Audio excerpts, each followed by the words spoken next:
One morning, Elon Musk vanished. No warning, no note, just an empty office and a still warm coffee cup. For 2 months, the world searched, speculated, panicked. But when the truth finally surfaced, he wasn't in a lab or a launch pad. He was quietly rebuilding lives in a forgotten village. What he found there changed everything. Before we continue this incredible story, let us know where you're watching from. If you enjoy stories like this, subscribe to the channel, because tomorrow we have another inspiring story you won't want to miss. It started like any other Monday. Elon Musk's assistant, carefully balancing a stack of urgent documents and a reminder about a critical investor meeting, approached his office as usual. She paused, knocked twice, and waited. No answer. Strange. She turned the handle gently. The office lights were on, the air still carried the scent of fresh espresso, and Elon's coffee cup sat half full beside his open laptop, locked, untouched. But Elon was gone. No one had seen him leave. His personal driver hadn't been called. His phone, usually buzzing non-stop, had gone dark. Panic didn't set in immediately. After all, Elon had a history of spontaneous focus retreats. But by noon, the calm was gone. Meetings had been mysteriously canceled. His executive calendar, normally a battleground of overlapping commitments, had been cleared entirely. No explanation, no backup plan. That same afternoon, a group of high-level investors flew in from Tokyo expecting a closed-door presentation on solar expansion. They were instead greeted by an apologetic CFO and a boardroom filled with awkward silence. Phones buzzed, emails flew, and the world's media began to speculate. Had Elon collapsed from exhaustion? Was he working on a classified tech project? Had something gone wrong in space? Unknown to all, Elon Musk was already 30,000 feet in the air, his private jet cutting across the clouds. His destination was not a launch site, a boardroom, or a government meeting. He was headed somewhere far simpler. Guatemala, a village called San Miguel, and not a soul, beyond his closest aide, knew why. The sun was beginning to set over the Guatemalan highlands when Elon Musk's car finally reached the edge of San Miguel. The village was quiet, nestled among coffee trees and cradled by low green mountains. Chickens wandered along the road. A few children watched curiously from behind doorways. As the vehicle slowed to a stop, a small figure stood waiting in the fading orange light. Maria Santos. She wore a hand-woven blouse with traditional embroidery, her long silver-streaked hair braided neatly down her back. Her face lit up with a smile that deepened the familiar lines around her eyes. Elon stepped out of the car, and for a moment, the years between them melted away. "Señor Elon," she said warmly, stepping forward with open arms. "It's just Elon now," he replied, hugging her gently. Maria had worked for Elon's family for 15 years, managing the chaos of a high-powered household, helping raise his children, offering quiet wisdom in moments when his world spun too fast. 2 years ago, she had retired to return home and care for her aging mother. Since then, they had exchanged the occasional email, a holiday photo here and there, but nothing like this. Elon hadn't come with a camera crew or press release. He wasn't here to deliver a speech, cut a ribbon, or sign an agreement. He came quietly, with a suitcase and a reason that had nothing to do with business. Gratitude. Maria led him through the village, a cluster of humble homes, a small church, a dusty square where neighbors gathered at dusk. No one seemed to recognize the world's most famous tech mogul, and that was exactly what he wanted. Here, he wasn't Elon Musk, CEO. He was just Elon, a guest, a friend, honoring the woman who had quietly served his family with love and grace. And this time, he was the one coming to serve. Elon spent his first night in San Miguel sleeping on a simple cot in the corner of Maria's spare room. The walls were decorated with hand-woven cloths, and the only light came from a dim, flickering bulb hanging from a cord. He washed with warm water heated over a stove, ate rice and black beans from handmade clay dishes, and fell asleep to the distant sounds of crickets and roosters. The next morning, Maria took him to meet the village council. 7 elected members, men and women of different ages, seated around a worn wooden table inside a modest community building. They looked at Elon with curiosity, not reverence. He liked that. They didn't know him as the billionaire entrepreneur or the tech visionary. They saw only a tall foreigner who had arrived unannounced. Antonio Ramirez, the council president and a respected coffee farmer, greeted him first. "Senor Musk," he said with quiet dignity. "Maria tells us you wish to help. We are grateful. But we must be honest. Outsiders have come before with good intentions and left behind broken systems we cannot repair." Maria translated carefully, watching Elon's face. "I understand," Elon replied. "I didn't come to fix you. I came to learn from you. If help is needed, I want to earn your trust first by understanding what matters to you." For the next several days, Elon made good on that promise. He walked the narrow paths with Maria, met families, learned the names of children, and visited the village school. He sat with elders on porches, watching them sort beans and tell stories in Spanish he could only partly understand. He saw the leaky water pipes, the flickering lights, the understocked medical shelf. He began to understand not just the problems, but the people. Still, the council remained cautious. One evening, as dusk settled over the square, Antonio looked Elon in the eye and spoke firmly. "Words are easy, Senor Musk. Many speak them. But here, actions speak louder." It wasn't a rejection. It was an invitation, a test. And Elon knew in that moment, his response would define everything that came next. By the end of the first week, Elon was no longer just an observer. He was part of the rhythm of village life. He rose with the sun, pulled on worn work boots, and followed the farmers to the coffee fields. Under the morning mist, he learned how to pick the ripe cherries by hand, carefully avoiding damage to the branches. His fingers blistered, his back ached, but he kept going, asking questions, listening more than he spoke. In the afternoons, he joined the men repairing old water pipes that ran from the mountain spring to the village. The system leaked in several places, patched together with mismatched tubing and old tape. As he crouched in the dirt beside them, he realized the solution wouldn't be found in expensive blueprints or imported materials. It would have to come from something more grounded, something the people could repair themselves. At the school, Elon met children who walked miles each day to attend. They sat 3 to a bench, sharing pencils and practicing math on reused notebooks. He asked them what they wanted most. One girl answered quietly, "A light to read at night." Her voice stayed with him long after he left the classroom. Evenings were spent on the small porch of Maria's home, where her mother, Lucia Santos, sat in her rocking chair with a blanket across her lap. Though her body was frail, her voice was steady and her memory sharp. She told stories of how the village had endured storms, droughts, and even political unrest.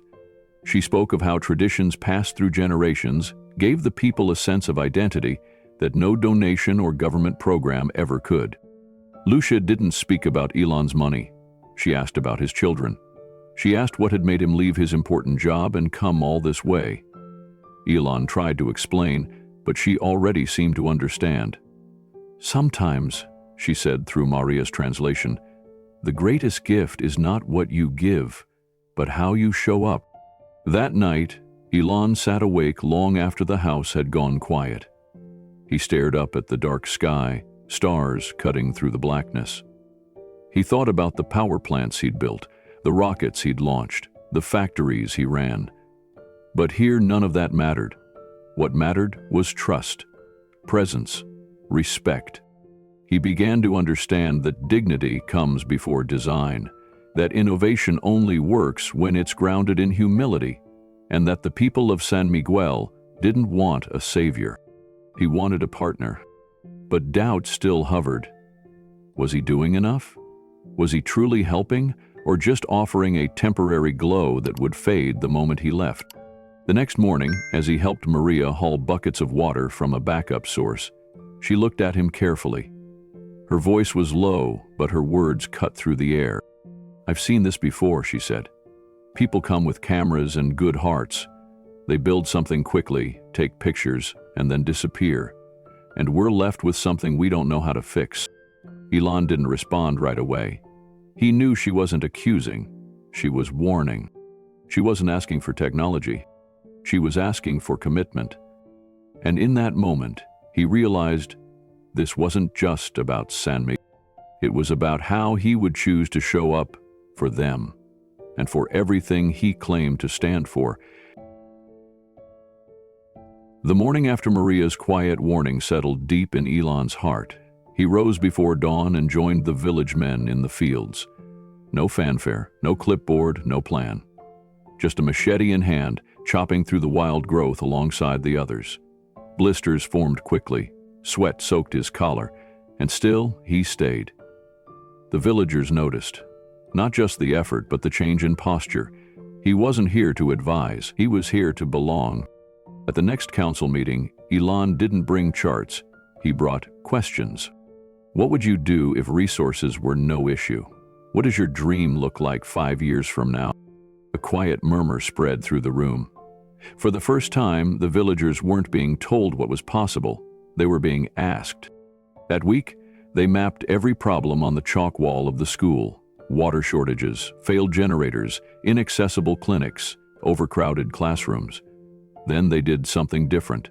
They divided into small groups, each one made of elders, youth, mothers, and tradesmen. Elon sat with them all, bouncing from circle to circle, scribbling notes in a worn notebook. He didn't offer quick solutions, he listened. Soon, a real plan emerged, not imposed, but grown from the ground up. Elon worked with engineers back home to design modular solar panels tailored for rough terrains. But this time, villagers reviewed the blueprints before anything was ordered. Local welders and carpenters got involved, tweaking designs, making them sturdier for the rainy season. A group of young adults, many of whom had once dreamed only of leaving, came together to form a cooperative. They called themselves La Semilla, meaning the seed. Their goal? Maintain the new systems, train others, and slowly expand access across neighboring areas. For the first time, the idea of building a future here didn't seem impossible. Elon watched as water finally flowed from a pipe the villagers had rerouted through the hills. He joined the school expansion team, mixing cement with the teenagers. He helped create a simple digital system that tracked local medicine inventory, based not on supply chain theory, but on Maria's mother's wisdom of what villagers actually used. At night, he reviewed spreadsheets by candlelight in the corner of Maria's home, while chickens wandered across the porch and laughter echoed through the neighborhood. Something shifted in Elon, not just in how he worked, but why. The impact wasn't a number anymore. It was a name, a child, a story, a voice. He told Maria one evening as they sipped warm coffee under the stars. The more I tried to change the world with inventions, the more I missed the quiet truth of people shaping their own lives. She smiled and said nothing. Later, as he journaled by oil lamp, Elon wrote a single line across the top of the page. They don't need a hero, they need a partner. And with that, he finally understood what his presence here truly meant, not as the answer, but as part of the soil, growing something lasting, something real. The first big storm of the season arrived earlier than expected. Thick rain churned the roads into rivers of mud, swallowing tires and overturning carts. The supply truck carrying solar panel components never made it into San Miguel. A bridge on the eastern access road had collapsed under the weight of floodwaters. For 2 days, nothing moved in or out of the village. Panic rippled through the cooperative. Deadlines were missed, meetings delayed, momentum threatened. Elon sat beneath the thatched awning of the schoolhouse, surrounded by concerned faces. Miguel, one of the cooperative's most energetic leaders, voiced what everyone was thinking. What if we can't finish? What if this all falls apart now? Elon didn't offer a solution. Instead, he stood, walked over to the rain-beaten window, and quietly asked, "What would you do if I weren't here?" The room was still. Then Maria spoke. "We'd reroute the plan. We'd find a way to adapt." So they did, together. Instead of waiting for supplies, they shifted focus. The medical team began training new volunteers, using diagrams drawn by hand. Teachers held outdoor classes under tarps. The cooperative used salvaged materials from old structures to reinforce weaker buildings. Villagers took turns hiking out to nearby towns on foot, relaying messages and coordinating alternative deliveries. Every step forward was harder, but also more meaningful. Disagreements flared. At one point, two council members argued heatedly about resource allocation. Elon didn't intervene. He simply sat with both of them in the fading light of the school courtyard, listening until the anger softened and mutual respect returned. It was no longer about winning an argument. It was about holding the community together. As the weather cleared, deliveries resumed. The final solar components arrived on the backs of donkeys led by village boys. Together, they installed the last panels, wired the circuits, and connected the lamps. No one needed instructions anymore. They had learned, adapted, and owned the process fully. That evening, San Miguel held its first nighttime celebration in decades. Children danced barefoot beneath trees, glowing with soft, steady light. Elders sat in circles, clapping to music played on handmade instruments. The schoolyard, once dim and tired, now shimmered with quiet brilliance. The solar lamps lit up more than the paths. They lit up the pride in the villagers' eyes. Elon sat in the background, watching. He wasn't introduced or recognized. He didn't speak. He didn't need to. As the celebration continued, the village council gathered for one final toast under the stars. The leader, an older man with hands thick from years in the fields, raised his cup and said what no one expected but everyone felt. "You didn't change our village," he said, locking eyes with Elon from across the fire. "You helped us believe we could do it ourselves." There was no applause, just a quiet silence, the kind that settles in when something true has been said. Maria stood beside Elon, her eyes glistening. He whispered, "This was never mine to lead." She smiled. "But you stayed long enough to remind us we could." And in that moment, surrounded by light born from effort, struggle, and shared belief, Elon understood something deeper than any algorithm or innovation had ever shown him. Transformation doesn't happen when one person saves the day. It happens when people discover the power they've had all along and choose to use it. And for the first time, Elon Musk didn't feel like the visionary in the room. He felt like part of something greater than vision. He felt like one of them. The morning of his departure came without ceremony. The mist hung low over the hills as Elon zipped up a faded backpack, the same one he'd carried in, now worn with dust and memory. Chickens clucked softly nearby. The scent of roasted corn drifted from a neighbor's open window. San Miguel was stirring to life, but Elon felt as if time had paused just long enough to let him breathe it all in. Maria stood by the door, a shawl wrapped tightly around her shoulders. She said nothing, only handed him a small cloth pouch tied with string. "For your journey," she said simply. He opened it to find a handful of soil, dark and rich, and a single, polished seed. "It's from the children," she added, "from the garden they planted behind the school." He nodded, his throat tight. No words could hold what he felt. Gratitude, loss, growth, something unnamed but alive. They walked together down the dirt road leading out of the village. Side by side, no rush in their steps, just the quiet rhythm of shared understanding. When they reached the bend that marked the boundary of the town, they stopped. Maria looked out toward the horizon. "You came here thinking you might help us," she said softly, "but you leave different." Elon nodded slowly. I came with blueprints and ideas, but I'm leaving with something else. A different kind of wisdom. She smiled. You listened. You stayed. That was enough. He looked back at the village, now glowing with morning light, rooftops catching the rising sun. Children were already gathering outside the school, voices floating like birdsong. The cooperative leaders were moving about with purpose. The village didn't feel transformed. It felt awake. They embraced without words. Then Maria turned and walked back home, her steps steady, her head high. Elon stood alone on the road for a moment longer before continuing on. Back in the United States, he returned not to headlines or fanfare, but to silence. The world hadn't known he was gone, and that, he realized, was exactly how it should be. He resumed his work, but everything had changed. No more flashy donations, no more big-teeth announcements. Instead, he began quietly funding grassroots projects, local leaders in remote areas, indigenous communities shaping their own future, young people with visions but no platform.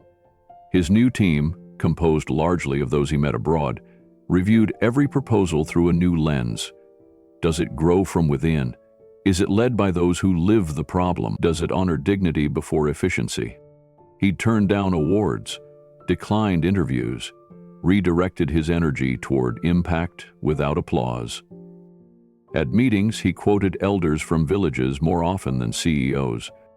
In one internal memo, he wrote, "We don't plant seeds by dropping them from the sky. We kneel, we dig, we stay." Some in his inner circle didn't understand. Some investors questioned his shift, but those who had watched him closely saw it. The man who had once searched the stars for answers had discovered something just as profound in a humble village tucked between Guatemalan hills. And every so often he'd reach into his jacket pocket and feel the cloth pouch still resting there, a reminder that true change doesn't need noise. That vision isn't always vertical, it's rooted horizontal. And as he walked into his office one quiet morning, unnoticed by the world, he whispered to himself words that had been growing in his heart ever since San Miguel. The best solutions grow from the soil where the problems are rooted. What would change in your life if you stopped rushing and simply showed up? Not with answers, not with plans, just with presence. Elon Musk didn't go to San Miguel to start a project. He went to listen, to understand, to walk beside people who had been walking alone for far too long. And in doing so, he discovered something we often forget in a world obsessed with speed, scale, and visibility. That success isn't always about what you build, but who you become in the process. We often think making a difference requires grand gestures or groundbreaking innovation. But maybe the most powerful impact begins with slowing down, with noticing what's already growing around us, and asking how we can help it flourish. Maybe it's taking time to speak with someone you usually pass by. Maybe it's investing not in things but in people. Maybe it's recognizing that solutions imposed from the outside rarely last, but those rooted in relationship, trust, and humility often transform entire communities. So here's a question worth carrying with you today. What would it look like for you to stop striving and start showing up? In your neighborhood, in your family, in your workplace. Because sometimes the quietest choice becomes the loudest legacy. If this story moved you, if it reminded you that healing begins with humility and leadership begins with listening, then consider how you might live that truth in your own corner of the world. And if you'd like more stories like this, true accounts of courage, transformation, and hope, then subscribe to our channel.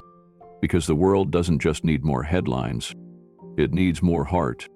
And sometimes, the most powerful change starts not with noise, but with a quiet, faithful step in the right direction.